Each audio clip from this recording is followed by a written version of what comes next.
پاس تشریف لائے. نوح اس کا اصل نام نہیں تھا، اصل نام اس کا عبد الغفار تھا. عبد الغفار کثرت رونے کی وجہ سے اس کا نام نوح پڑ گیا.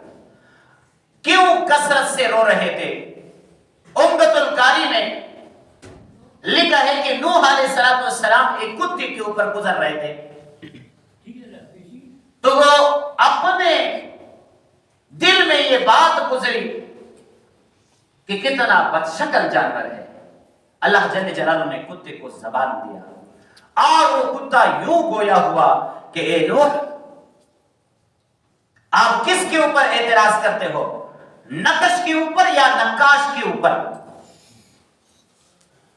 اگر نقش کے اوپر آپ کا اعتراض ہے تو یہ نقش میں نے خود تو نہیں بنایا ہے، یہ نقش تو مجھے دیا گیا ہے. اگر آپ کا اعتراض نقاش کے اوپر ہے تو پھر آپ کے شان کے لائق نہیں کہ اللہ جل جلالہ کے اوپر بھی آپ اعتراض کریں. عمدۃ القاری نے لکھا ہے کہ یہ بات نوح علیہ السلام نے سنے تو سمجھ گئے کہ من جانب اللہ ان کو زبان دی گئی.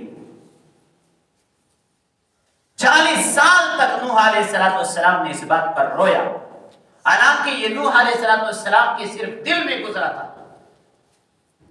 زبان سے کچھ کہا بھی نہیں.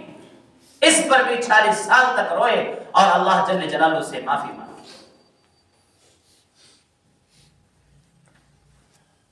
تو اس کا نام بعض میں کہا نوح اس وجہ سے پڑ گیا کہ اپنے قوم کے اوپر ہمیشہ افسوس کرتے رہے،